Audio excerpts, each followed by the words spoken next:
Hello world, what separated your deep ball from everybody else? My deep ball, it has a little secret sauce to it, man. Never get too high, never get too low, but just keep moving. The whole story is Carlos never beat me in any kind of sports in high school.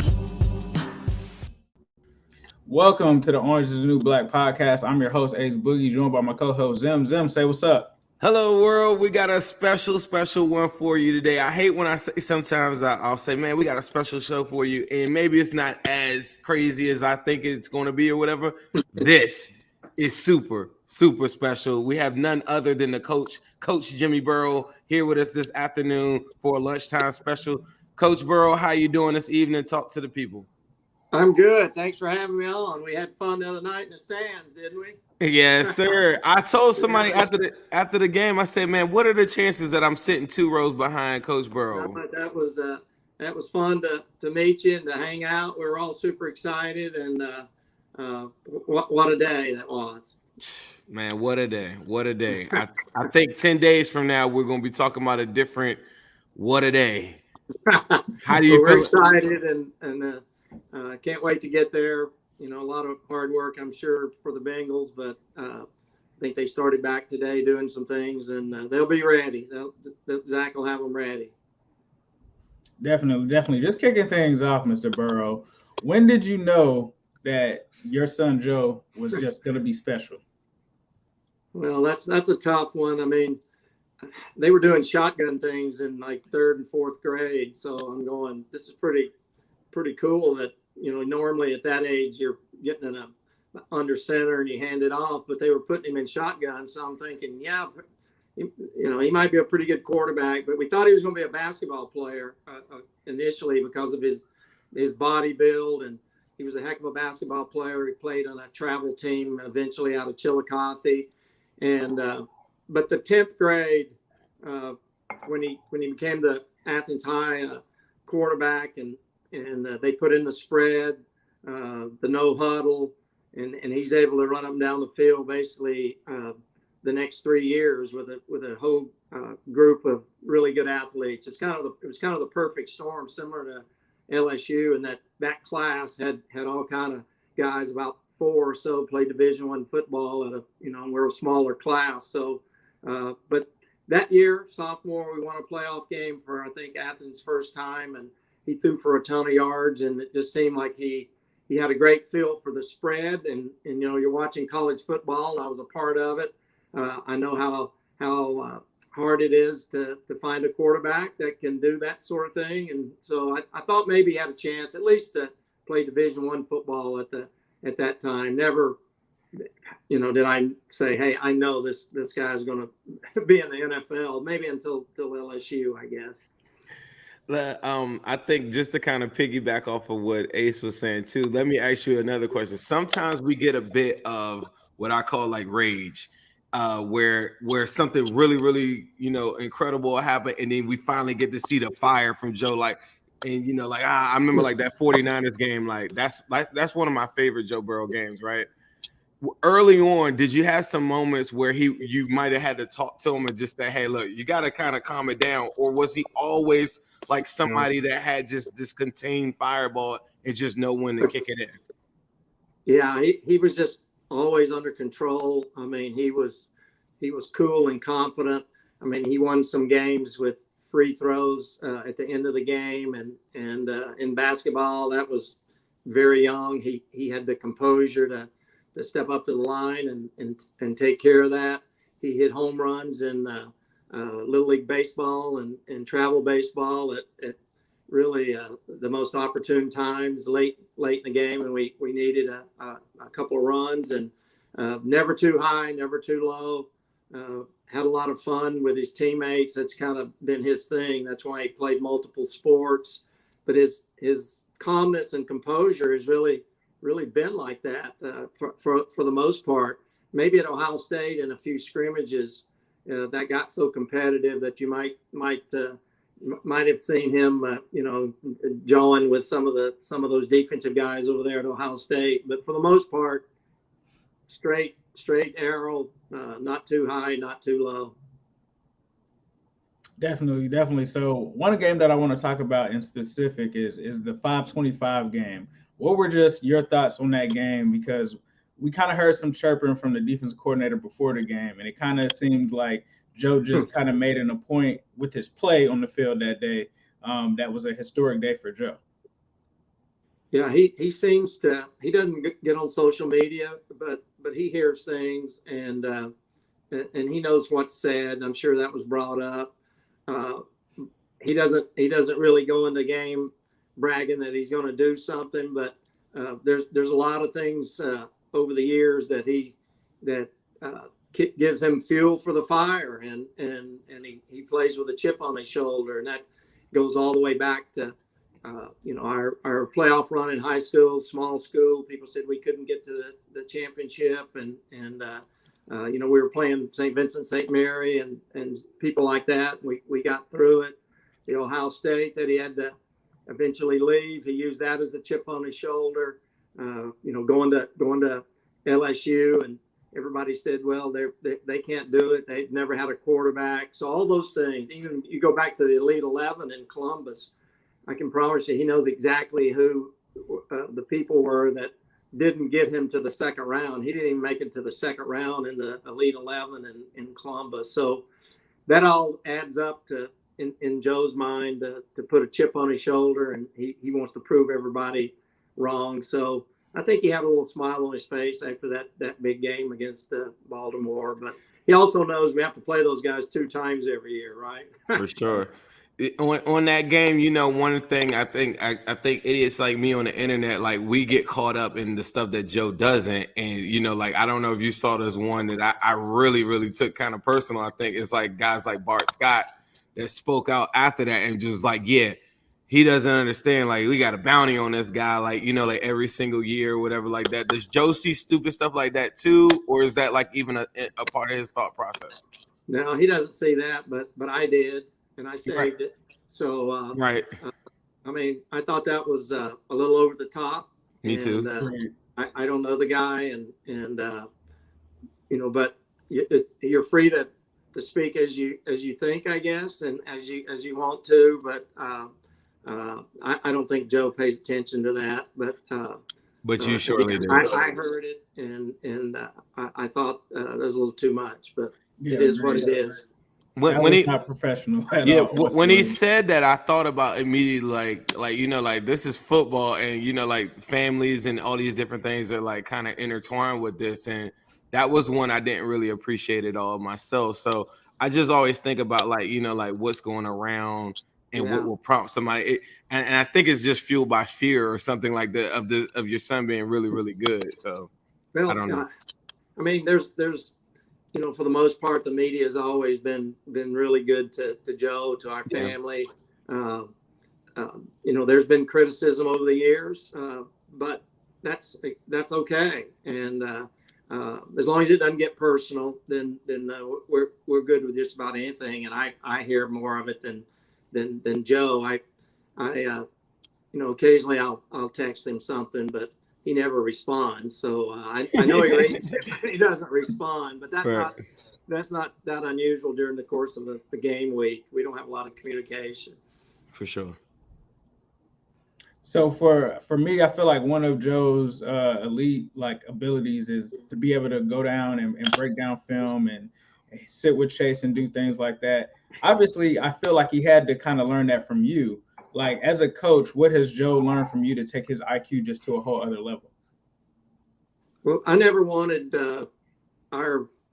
and we didn't watch a ton of film every week, every hour, that sort of thing. But some of the games I didn't see of him growing up and maybe even high school. So if I got home on a Thursday night, I might say, hey, do you want to watch some film? And we'd watch it during the playoff season. I might watch his opponent with him occasionally and just see what they were doing in the back end. So, but I never wanted to be one of those parents that every time you wanted to do something like that Joe thought it was a chore kind of to watch film with his dad. And oh my God, here comes my coach dad wanting to rip me again about some things. So we made it fun and only when he wanted to, but also from watching, when your family's in one of your family is a coach, you kind of gravitate to watch that position maybe that your dad is coaching. So he went to so many games and was watching, my guys, my secondary, my safeties, my defense when I was the coordinator. And I think that's where he picked up a lot. And he had coaches that did a great job. He has an ability to listen to what the coaches had to say, to watch film pretty much on his own with the coaches sometimes and process all that. And yeah, I'd like to say that all comes from me teaching him all that, but maybe I had a little part of that, but there's a lot of other people that had more to do with that than me. I'm gonna just go out on a limb and say this too, because I got a chance to hang out with you a little bit. I walked up, and when I went home, I told my wife, I said, I just met Joe Burrow's twin, because I swear, because this kind of snarkiness that some people appreciate, some people don't, like this confidence that some people sometimes get confused for arrogance or whatever. You 100% gave me all of that when we were chopping it up, just talking a little bit of football and stuff, and I even think your wife too. I think like she's confident as well. So I think sometimes people get that confused with like being overconfident or arrogance or whatever. Is that a key thing that you instilled in him, like as he was growing up, and instilling confidence in him? I guess as a family, you choose your family core values, and one was always to respect everybody, treat everybody the same, to understand that some people may not be as fortunate as you, but to always treat people as I said the same, with respect. Be disciplined in what you do, and be confident, because the more confidence you have to do something, then the better chance you're going to have to be successful at that.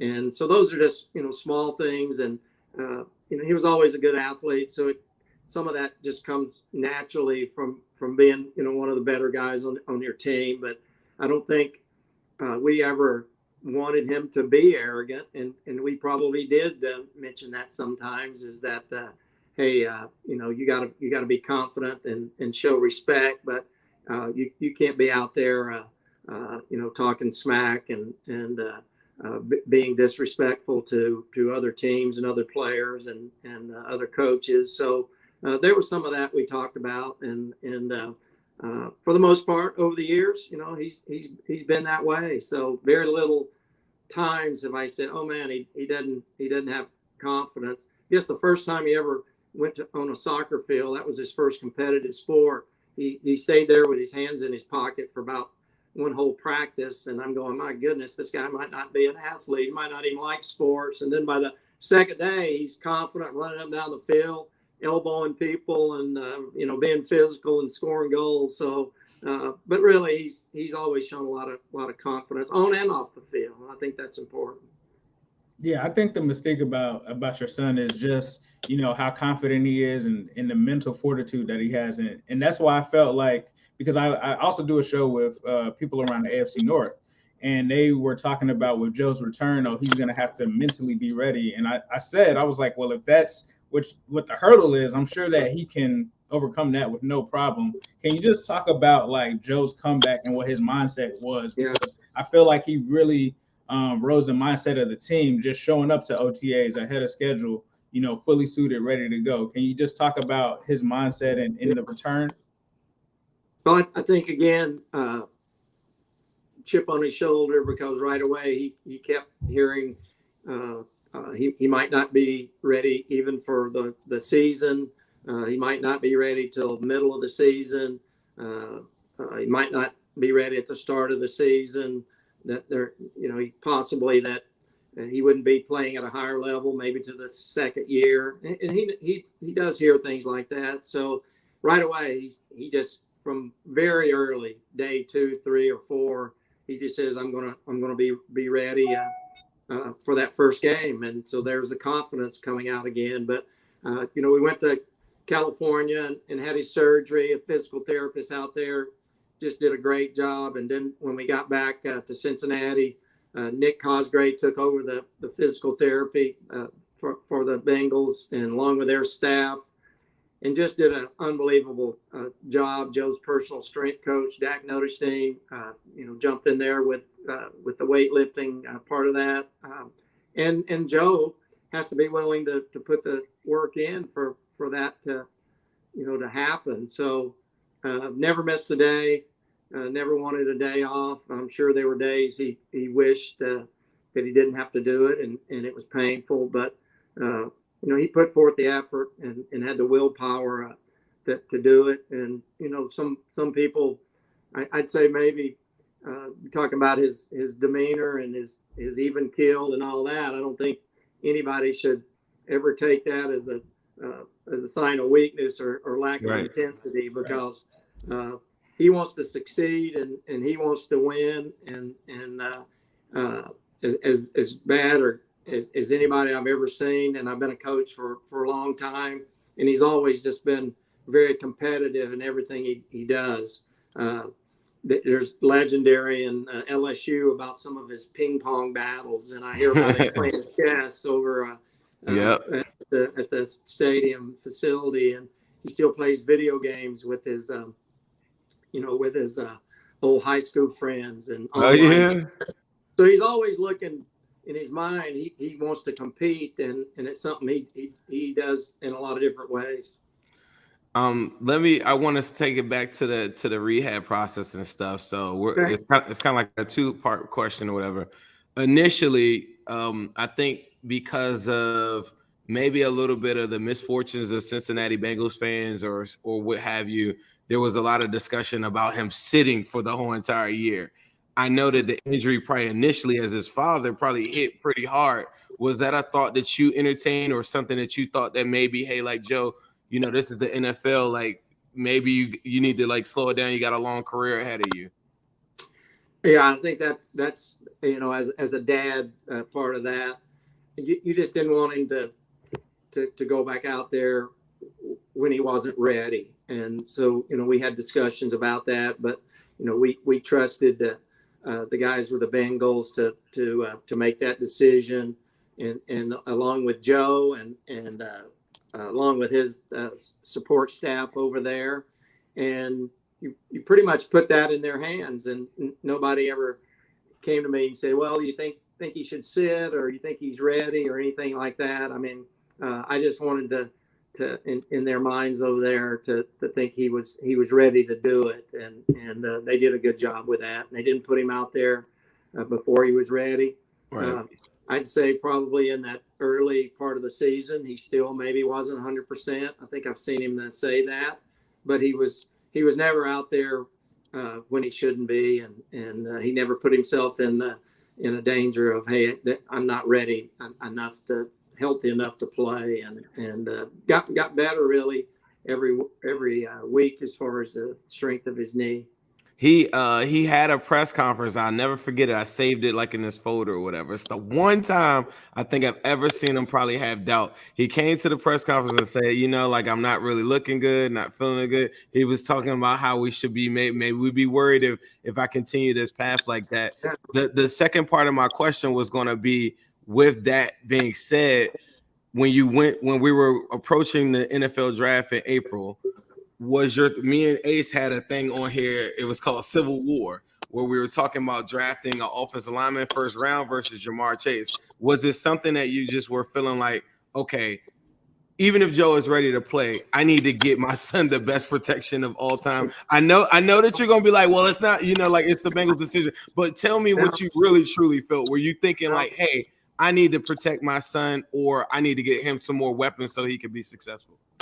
I think normally, as a dad and as a coach, I would have leaned toward an offensive lineman. But that's if I didn't know how good a player Jamar Chase was. So that changed kind of my mindset, because I knew how special of a receiver he would be, how tough he was, how fast he was. And I knew that Joe, in his mind, wanted him to draft Jamar, and felt that Jamar would add so much to their football team, and I agreed. I mean, I watched him play for 2 years, 15 games in person the last year at LSU, and I just knew he could change the outcome of a game, by himself, and you've seen that throughout the year. No, that's facts. One thing that I wanted to say, Jimmy, was I wanted to thank you on behalf of Who Dey Nation. In 2020, when there was a lot of people saying, Joe should go somewhere else, you were very vocal that he had no problem with playing for Cincinnati. What were just your thoughts, like when the media was kind of trying to push him into another direction?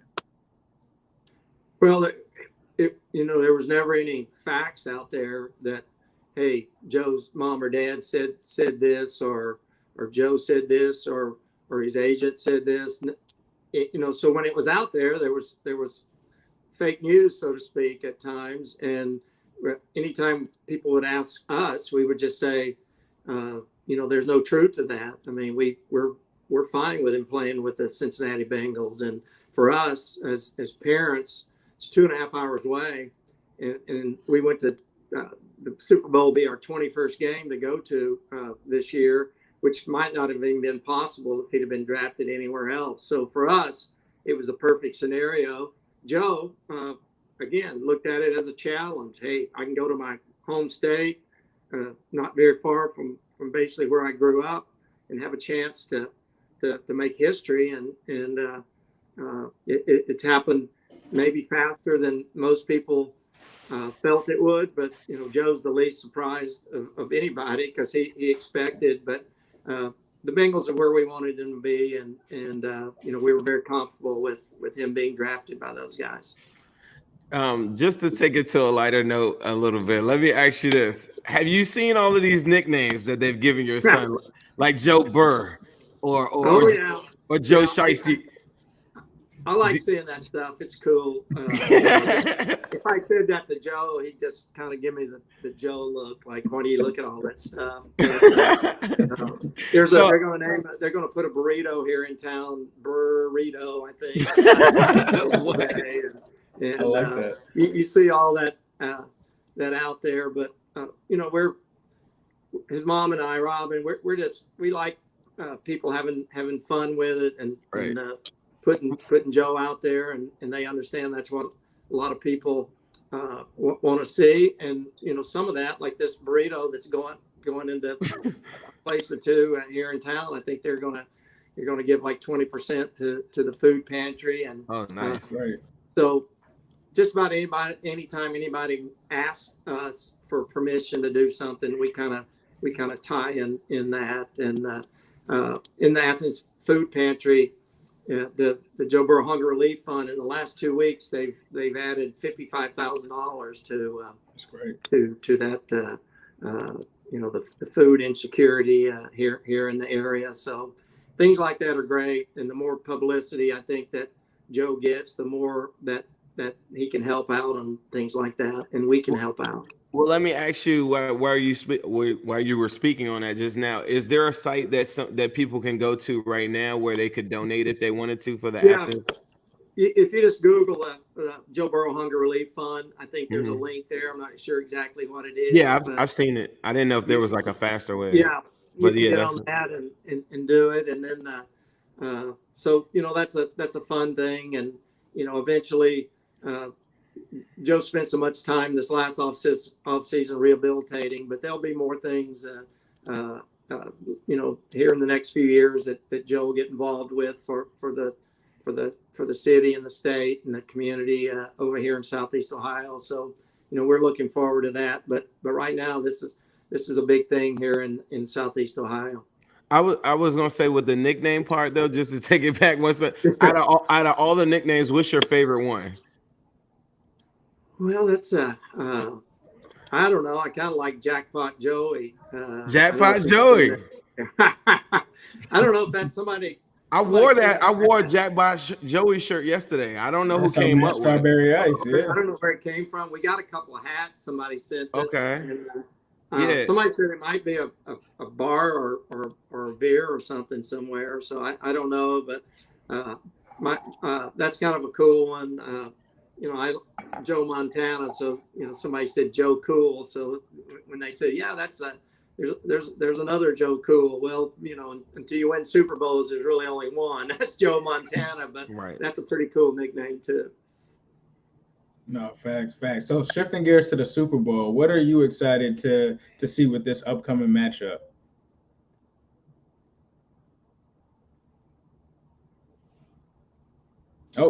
Oh, you have to repeat that part. No. Oh, So yes, shifting focus to the Super Bowl, Jim, what are you looking forward to, I guess, from the most part with this matchup between the Bengals and the Rams? Well, it all starts with protection, and that's really every week at every level of football when you throw the football. But we'll have a good plan to block those guys. They're very strong up front. I'm hoping that we'll be able to run the football, which I'm confident that we will, and that always takes pressure off your passing game, and then being a defensive guy, I'm always anxious to see how Lou Anarumo attacks the offense, and he'll have a great plan. They have a lot of explosive guys on offense, and so just looking at the chess match that's going back and forth between the coordinators is going to be fun to watch. Facts. We're like just talking about Lou Anarumo. I made like a meme or something earlier today, but like, are you somewhat like, do you watch a game like, I sat right behind you or whatever, but do you come out like in second half and say, this is what I would do to the adjustments in this game? Like these guys are getting killed in the first, and then he comes out in a 3-1-7 and drops got 8 back in the coverage. Are you like amazed at some of that stuff, or do you sit there and say, shit, that's what I would have called? I'm probably a little more wrapped up in the dad thing at that point, but I do watch Lou's defense, and I did notice that we were dropping 8 and it was being effective, and I did notice that we were we had a spy in that drop 8. I think it might have been usually Sam Hubbard, and I did notice that we were starting to be able to cover those guys man to man better than what most people would have given us credit for. So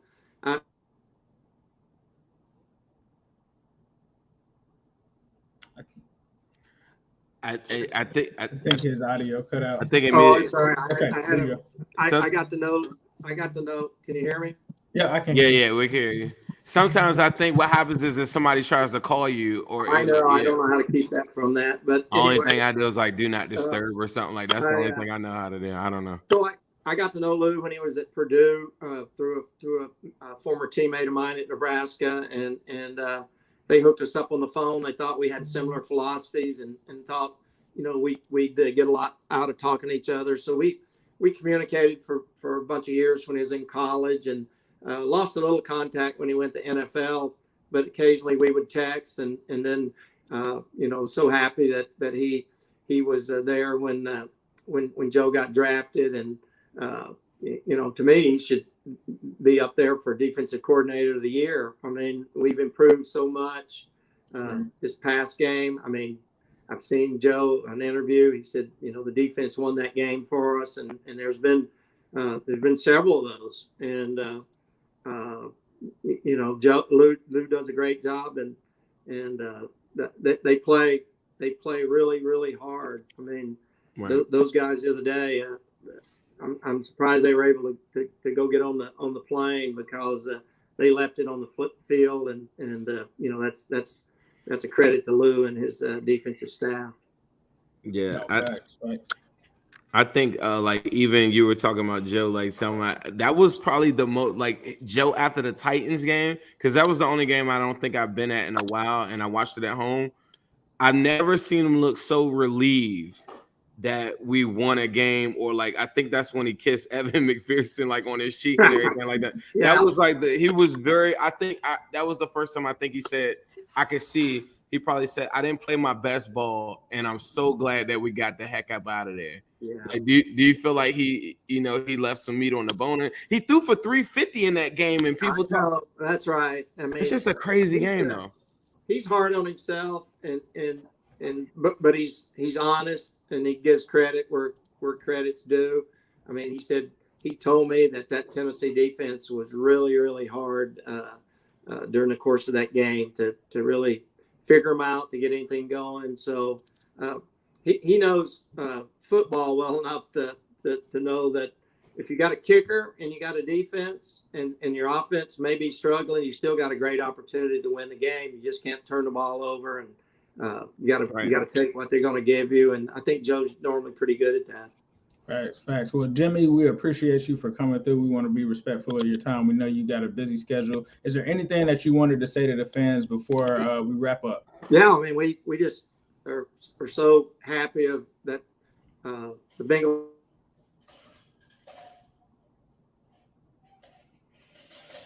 Man, his phone is on fire. all right, go ahead, finish your thought. We just like to thank all the fans, the Bengal fans, for supporting Joe, for supporting the Bengals. Robin, his mom, and I are super excited to be a part of the Bengal family, and the future looks great. And we're headed to the Super Bowl. I get chills saying that, but we're headed to the Super Bowl. So. You definitely reminded me all night, like you and your wife. For every time I saw y'all, you was like, "We're going to the Super Bowl."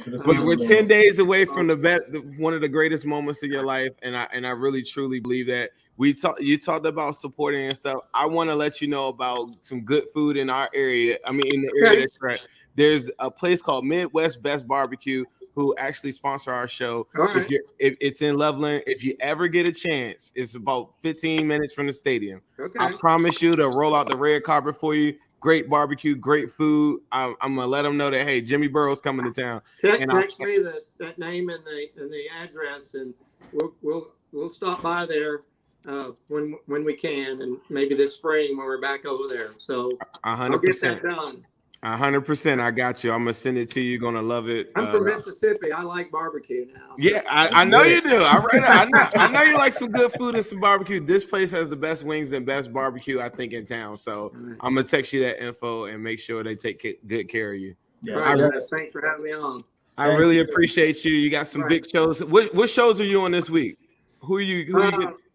That was just a call from NBC. ESPN is here tomorrow. We're on Fox News. I've been on 3 or 4 Baton Rouge stations, Nebraska stations. I've been on Montreal because I played in the CFL. I'm on a Vancouver one here at 1:30. Montreal, Toronto. The Today Show is reached out. I haven't been able to get back to them yet. So good. I had to be on your show, bro. I'm about to say, here we go. And then you went on the biggest show in the world, the Orange is the New Black podcast. That's right. I'm on yours now. So I put everybody else on the back burner. So let's go. We appreciate that. And Zem, we got to end this with a yes. Sirski. Hello, world. What separated your deep ball from everybody else? My deep ball, it has a little secret sauce to it, man. Never get too high, never get too low, but just keep moving. The whole story is Carlos never beat me in any kind of sports in high school.